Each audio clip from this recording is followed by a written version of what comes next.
Hey guys, what's up? IrishEmerald here, coach of your Wexford Wailords, and welcome to our Week 6 team building video for you guys today in the MPL, the Major Pokémon League, where we are going up against Choice CJ, coach of the Baltimore Oriolus.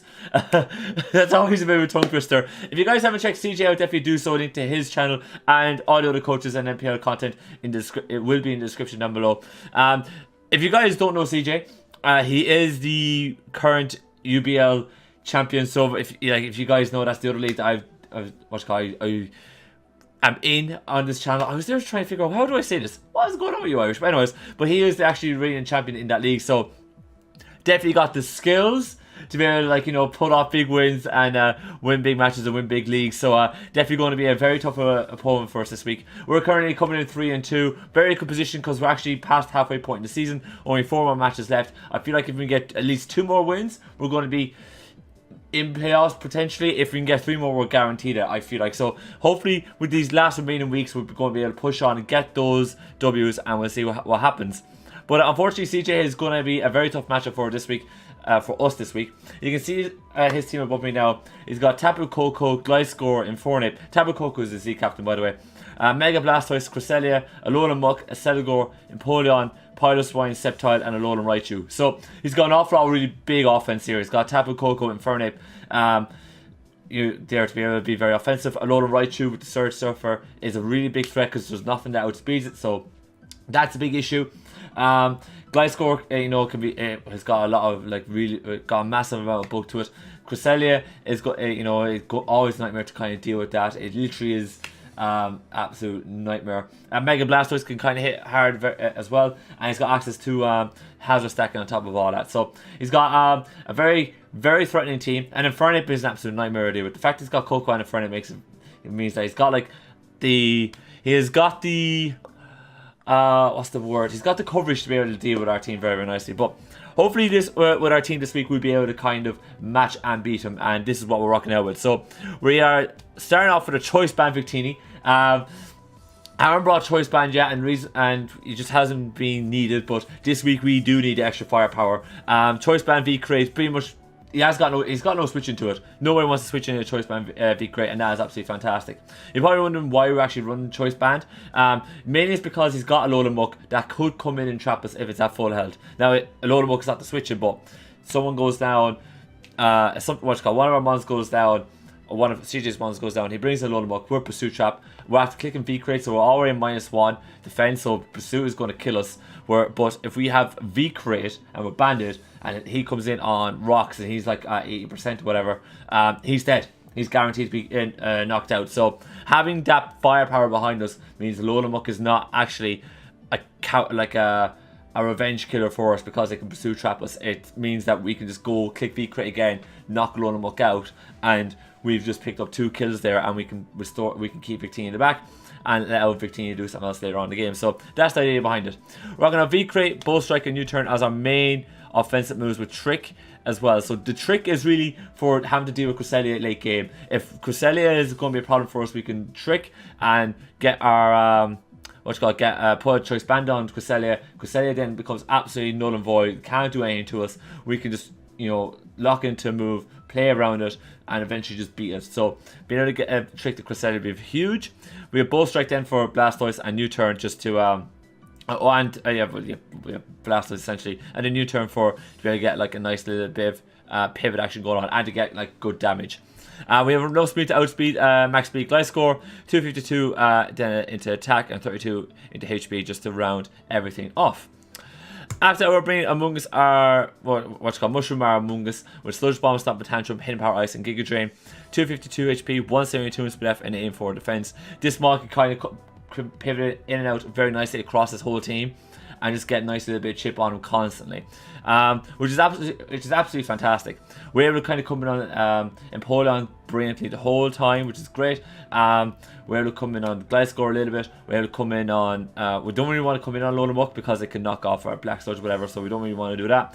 But we're able to come in on an awful lot of a special offense. We're able to come in on Blastoise decently well, if bar Ice Beam, but we can come in, we can pivot around, we can do work and all that kind of good stuff. Rocking out Sludge Bomb, Stomp Tantrum, Hidden Paralyze, and Giga Drain is the moveset. Giga Drain is obviously our grass stab for Blastoise. Sludge Bomb is our poison stab for likes of Coco and what have you. Then Stomp Tantrum is be able to hit Empoleon and Alolan very, very nicely. Stomp Tantrum can do around 30% to Alolan, and that's actually a really nice chip for us because if it's a recycle Ipapa Berry Alolan set, it means that we don't do enough for it to pop the berry, but it's within range for one of our other monsters to be able to come in and kill it, which is absolutely fantastic. A Hidden Power is for the Gliscor if you have if you have to 1v1 it, and that's the kind of set where we're going to be rocking out. Basically just pivoting in and out. Because early game I could see us doing an awful lot of pivoting until we can get a little bit of chip on CJ. So pivoting in and out and kind of, just making and just kind of keeping us having a little bit of momentum and able to get a little bit of chip here and a little bit of chip there is going to be vital for us with Amoonguss this week. So hopefully it will do just that. After that, we have Chief Arcum-O. I should give it its nickname. But we have Chief Arcum-O, rocking out Earthquake, Toxic, Ice Punch, and Roar. 244 in HP, 164 in defense, 4 in attack, and 92 in speed, 4 in speed F as well. Bit of an interesting spread here. But guys, this is essentially just to deal with Infernape. Infernape absolutely runs over my whole team completely. Now it does run into 4-move Sloth Syndrome. Like Infernape would want to have various different things to be able to beat me, but I don't have a real answer for Infernape. Infernape just has to hit one of his moves that one of his insane coverage and it bops us. So this is my best answer to it. We're rocking out Citrus Berry, and I'm going to explain why. So if it's a Choice Scarf Jolly Infernape, for example, right, we can come in on a close combat, and if we come in on a close combat, we will probably if we come in a close combat and rocks, we're probably going to be losing around 50% HP guaranteed. It's a roll if we don't come in on hazards, but guaranteed 50% HP or 45% HP. The Citrus Berry will pop then when we lose 50%, give us back a quarter HP, and then that will take us outside the range of a second close combat and force the Infernape to switch then, because Infernape is going to be very important for CJ. So that will force the Infernape to switch probably into Cresselia, because I'm expecting Crest to come. We can click Toxic. All of a sudden Cresselia is Toxic, and Cum-O is still then an answer for us against Infernape late game. So really kind of important that we have an answer for Infernape, but we also have the tech to kind of deal with stuff outside of that. We're rocking out Ice Punch for Gliscor. Earthquake is our main stab. It's not our main stab, but it's our main move against the Infernape to be able to bop it. And then Roar is just to stop Calm Mind Cresselia. We can't allow that thing to do work against us, so we have to have some sort of phase move. If we know that it's Calm Mind or whatever, we can roar it out and kind of stop it a little bit, and that's the idea behind having Roar and Cum-O. It's kind of a last ditch effort in case Cresselia is in here.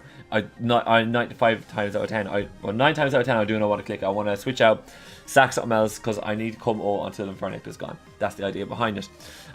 We have enough speed to outspeed. I think it's 0 speed Gliscor, if I remember correctly, but that is the speed that we're rocking out with. We have enough speed to outspeed 0 speed Gliscor, and that's the idea behind it. Then, anyways, after that we have Tusks, our Mamoswine, rocking out the Assault Vest with Ice Shard, Earthquake, Knockoff, and Iron Head. 156 in HP, 252 attack, 100 in speed. What was the speed for again? I know there's a reason. Every time I sit down to do this with you guys, I can't really remember the reason why we have the speed, but it's definitely not for a 0 speed Gliscor. It's for, I think, is it for Cresselia? I think it could be just outspeed Cresselia, if I'm being perfectly honest. I think that's the reason why. But our Mamoswine here is mainly our first answer into Tapu Koko. Koko is going to be running to, again, 4-move Sloth Syndrome. It probably needs the Brave Bird for Amoonguss. It's going to need Thunderbolt / Volt Switch. Probably going to need U-Turn. Probably going to need Dazzling Gleam. It's going to need those kind of movesets. Now, I might not have Dazzling Gleam because Brave Bird will be able to hit my Cum-O as well. So, therefore, I might be running Grass Knot. So, plethora of different things that we got to be watching out for when we're dealing with Tapu Koko. But we have Amoonguss and our Mamoswine to be able to come in and out and deal with it. Mamoswine can also come in and out Cresselia very nicely, get a knockoff, get rid of leftovers, get a nice bit of chunk of damage, and then that will force Cresselia to go for a Moonlight. We can bring Victini, then click V Create. You see where the story goes. But we're rocking out the Assault to give us that extra bulk to be able to do all that. Rocking out Ice Shard for a nice bit of priority so we can nuke the Ice Score no matter what. Not a problem. Get out of here. Earthquake. Actually, to be honest, Mammoth Swine does a lot of work against this team. It's just that CJ's team is so slow. Oh, it's not so. It's so fast. It's hard for Mammoth Swine to get the initiative to actually put pressure on it. But we have Ice Shard really doing an awful lot of damage to most of his team. EQ absolutely wrecks a few lads, so that's absolutely fantastic. Knock off then, as I said, simply for Cresselia. And then we have Ironhead because I think it was knock off into Ironhead has a chance to kill Piloswine. And that was definitely something that I could see. If it comes, it's going to be there to just deal with Mammoth Swine because Mammoth Swine is such a big threat to CJ. So if that is the way that it's going to be going, we at least have a way to knock off the Evolite, and then Ironhead should be able to pick off the Piloswine. I think it's knock off in 2 Ironheads, but it was kind of knock off in 2 superpowers as well would kill Piloswine. So Ironhead obviously being the better choice there for us is what got us is what made that move win out in the end in building. But anyways, that's the idea. We have it's just one that can potentially come in out of Chopper Coco and just take hits so we can actually deliver damage out to other people. And if Mammoth Swine can do a bit of work, that'd be great. After that, we have Colossus R, Mega Aggron Rock coming out with us again with Ice Punch, Stealth Rock, Earthquake, and Toxic. We're rocking out max def here as much as we possibly can, but we are running 12 speed EVs so that we can speed creep the Alola Muck. So 252 HP, 4 in attack, 240 in speed def. Care for nature. This is for us to be able to kind of take an Oversphere from Mega Blastoise, get Toxic off on it, switch out, let the Toxic damage ramp up because he doesn't have Wish support and Blastoise will get worn down very easily. So we just get the Toxic off and switch in now, and we get our Mega Evolution off, and we can just kind of allow Aggron to do other bits and pieces after that. Normally, if we see a Alola come in on a Moongus, I can see that happening. We can just like Moongus can go Stomp a Tantrum, switch out, bring in Aggron get rocks up, then go for an Earthquake, and we've kind of got Alola dealt with there very nicely. So that's kind of really good for us in that sense. So really happy with how that potentially could unfold for us. We have Ice Punch for Gliscor just so we can nuke it. Rocks because Hazard's always great. Earthquake for Alola Muck, as I just said, and as well Infernape as well. Now, if we have to be very healthy to deal with Infernape, and it has to be, and it depends on the variant of Infernape, but look, it's there just in case. And then Toxic, because of the scenario I was just saying, we can get Toxic off, do a little bit of chip. And as well, if we're very healthy, we can come in on Cresselia, get Toxic off, do that little bit of chip. Just wear it out. That kind of thing. So really happy with Aggron here. Hopefully it will do the work for us. And the last one is we are bringing Golbat, Batman or Golbat. I had to bring Golbat this week because we do not have an answer for Hazard Stack, right? And CJ has got great access to Hazard Stack, so big problem for us this week. So we have to bring a mon that can basically just get rid of hazards if he brings Hazard Stack with us. So we have Super Fang, Defog, Roost, and U-Turn. Super Fang, as you guys know, just breaks through anything, gets the nice damage off no matter what. Absolutely fantastic. So it would mean that we're not as passive.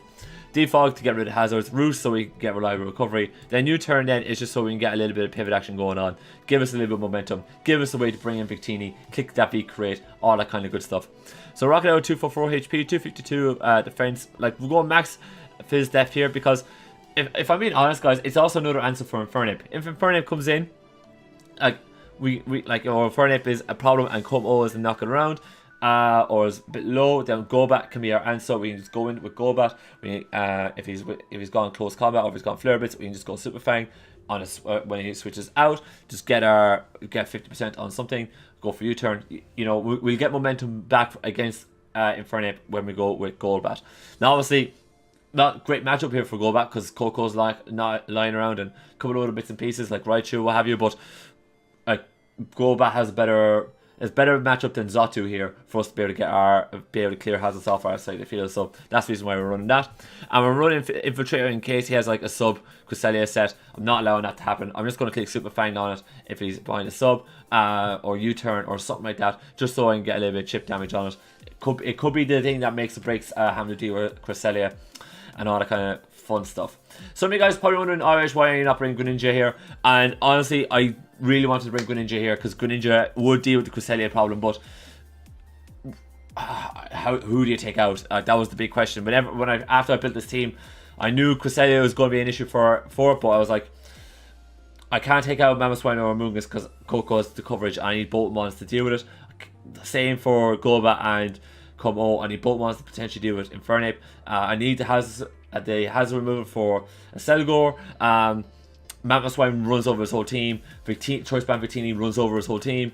And I need Aggron will allow me to kind of have another answer to come in and maybe 1v1 Crest and all that kind of fun stuff. And if I removed Aggron, then I got it's very hard for me to kind of pivot around Blastoise then potentially, because of offensive Blastoise can do an awful lot of work to us as well. So it became very, very difficult to kind of figure out what is the best way to bring in Greninja this week. So that's the reason why he's on the bench. Look, I might live to regret it, and I was definitely coming up with sets for Greninja that could really work, but this week didn't work out for us. And in fact, he's got Infernape that with Mach Punch that just wrecks us every single time. He's got a load of Mach that can come in, eat a few hits. I had to be essentially specs so as to stop us being walled by an AV Mach. So it got a little bit out of hand, unfortunately. But look, that's the way the cookie crumbles some weeks in draft leagues, and hopefully we will not live to regret not having Greninja to beat Cresselia this week. But yeah, I'm going to wrap it up here today, folks. If you guys enjoyed today's video, please click the like button down below for me. Definitely go check out CJ's channel. Link to that is in the description down below, as well as all the other MPL coaches and MPL content. If you have any thoughts on today's video, whether it be good, bad, or indifferent, let me know in the comment section down below, including your thoughts on the team, all that kind of good stuff. Love to hear them. And yeah, if you want to see more Wexford Wailords action coming away on this channel or more content in general, please smash the subscribe button down below for me and click that bell icon. And that note, I'm going to get up out of here. As always, thank you guys so much for watching, and I'll see you next time.